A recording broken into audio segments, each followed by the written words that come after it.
السلام علیکم معزز ناظرین، پیارے دوستوں، بہنوں، بھائیوں اور بزرگوں۔ میں حافظ صفد نواز ایڈوکیٹ آپ کو اپنے اسلامی چینل کے اندر خوش آمدید کہتا ہوں، اور ہر روز کی طرح آج بھی ہم انشاءاللہ چھٹا پارہ سورہ المائدہ آیات نمبر 74 تا 81 تک کی تلاوت، ترجمہ اور تفسیر پڑھنے کے شرف حاصل کریں گے۔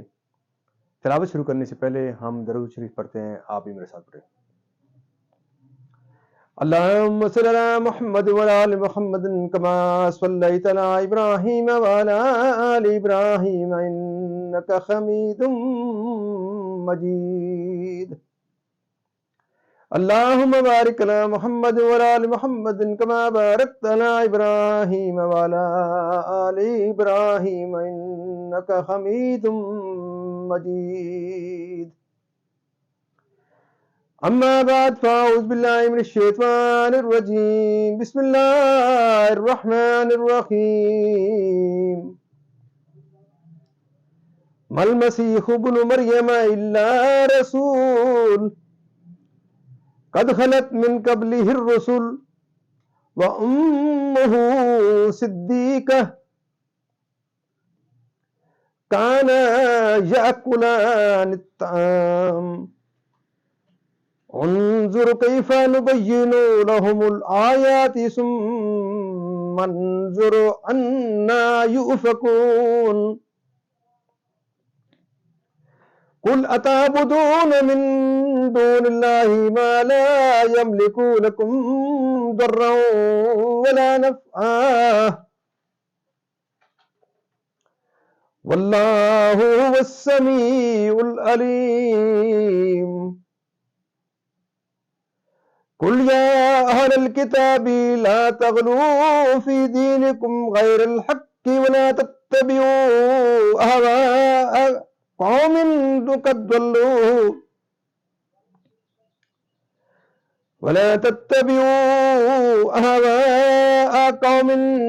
ضلوا من قبل وأضلوا كثيرا وضلوا عن سواء السبيل. لئن الذين كفروا من بني إسرائيل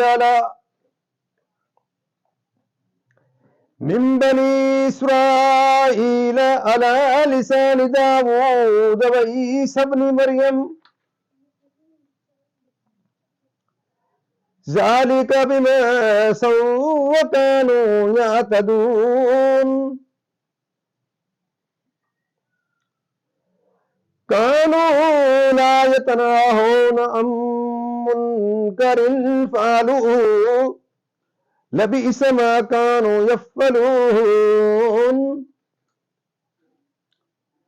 ترى كثيرا منهم يتولون الذين كفروا لبئس ما قدمت لهم أنفسهم أن سخط الله عليهم وفي العذاب هم خالدون. ولو كانوا يؤمنون بالله والنبي وما أنزل إليه ما اتخذوهم أولياء ولكن كثيرا منهم فاسقون.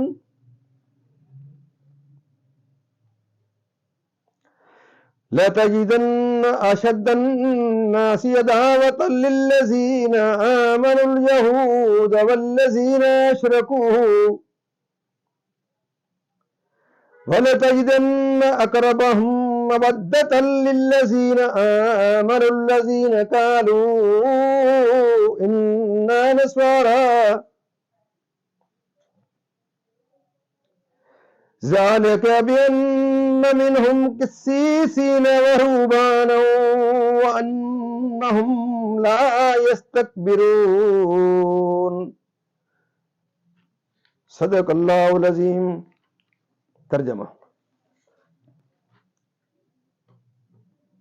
مسیح بن مریم نہیں مگر ایک رسول. اس سے پہلے بہت رسول ہو گزرے اور اس کی ماں صدیقہ ہے. دونوں کھانا کھاتے تھے دیکھو تو ہم کیسی صاف نشانیاں ان کے لیے بیان کرتے ہیں، پھر دیکھو وہ کیسے اوندھے جاتے ہیں۔ تم فرماؤ کیا اللہ کے سوا ایسے کو پوجتے ہو جو تمہارے نقصان کا مالک نہ نفع کا، اور اللہ ہی سنتا جانتا ہے۔ تم فرماؤ اے کتاب والو، اپنے دین میں ناحق زیادتی نہ کرو اور ایسے لوگوں کی خواہش پر نہ چلو جو پہلے گمراہ ہو چکے اور بہتوں کو گمراہ کیا اور سیدھی راہ سے بہک گئے۔ لعنت کیے گئے وہ جنہوں نے کفر کیا بنی اسرائیل میں داؤد اور عیسیٰ بن مریم کی زبان پر۔ یہ بدلہ ان کی نافرمانی اور سرکشی کا، جو بری بات کرتے آپس میں ایک دوسرے کو نہ روکتے، ضرور بہت ہی برے کام کرتے تھے۔ ان میں تو بہت کو دیکھو گے کہ کافروں سے دوستی کرتے ہیں۔ کیا ہی بری چیز اپنے لیے خود آگے بھیجی، یہ کہ اللہ کا ان پر غضب ہوا اور وہ عذاب میں ہمیشہ رہیں گے۔ اور اگر وہ ایمان لاتے اللہ اور ان نبی پر اور اس پر جو ان کی طرف اترا تو کافروں سے دوستی نہ کرتے، مگر ان میں تو بہتیرے فاسق ہیں۔ ضرور تم مسلمانوں کا سب سے بڑھ کر دشمن یہودیوں اور مشرکوں کو پاؤ گے، اور ضرور تم مسلمانوں کی دوستی میں سب سے زیادہ قریب ان کو پاؤ گے جو کہتے تھے ہم نصارہ ہیں، یہ اس لیے کہ ان میں عالم اور درویش ہیں اور یہ غرور نہیں کرتے۔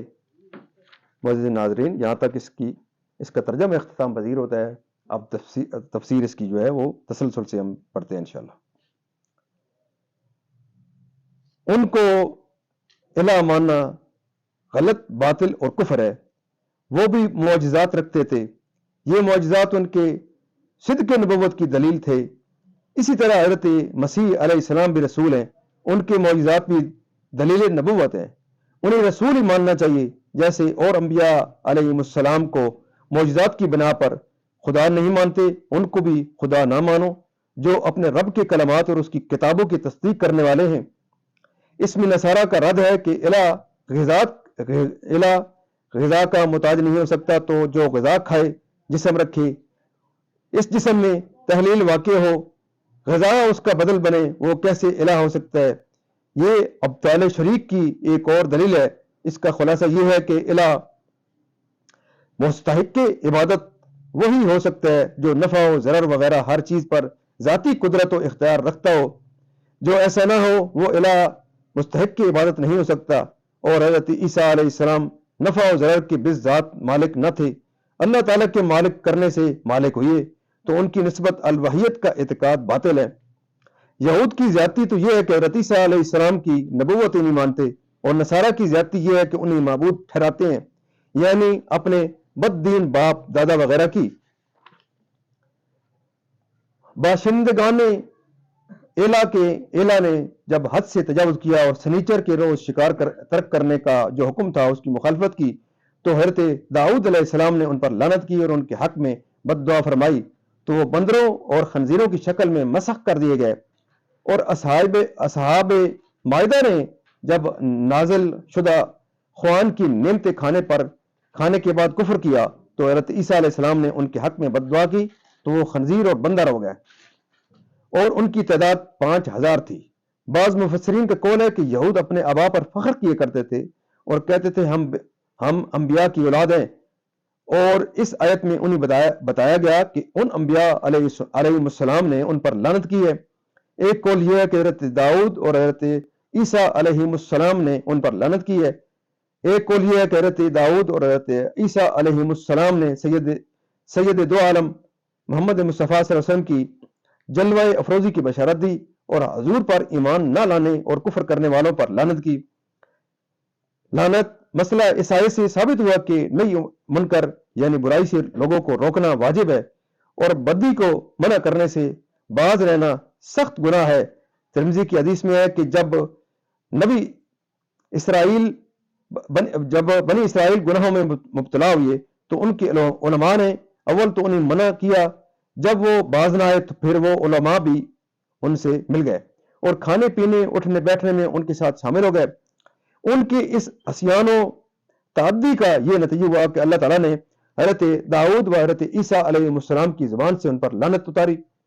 مسئلہ اس آیت سے ثابت ہوا کہ کفار سے دوستی و موالات حرام اور اللہ تعالیٰ کے غضب کا سبب ہے۔ صدق و اخلاص کے ساتھ بغیر نفاق کے اس سے ثابت ہوا کہ مشرکین کے ساتھ دوستی و موالات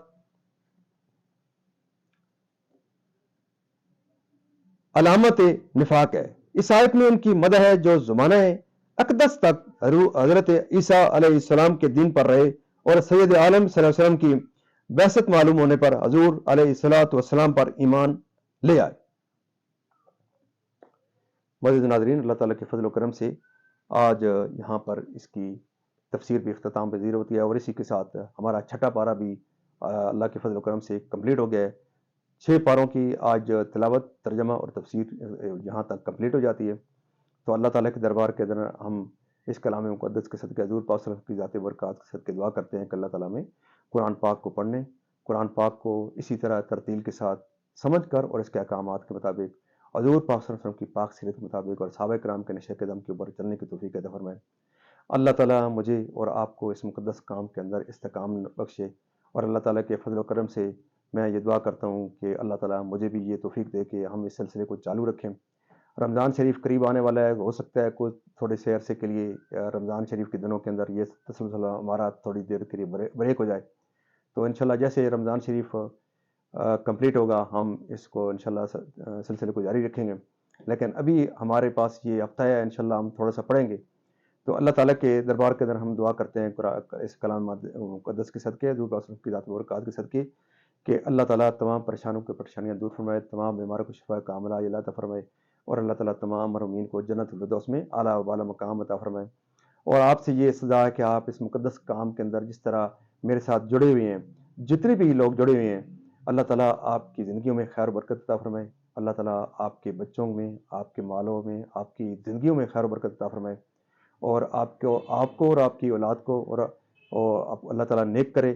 اور آپ سے یہ استدعا ہے کہ آپ اس مقدس کام کے اندر ضرور زیادہ سے زیادہ لوگوں کو اس کی طرف ترغیب دیں، تلقین کریں لوگوں کو، تاکہ لوگوں کے اندر جو قرآن پاک کے احکامات ہیں وہ زیادہ سے زیادہ پہنچے۔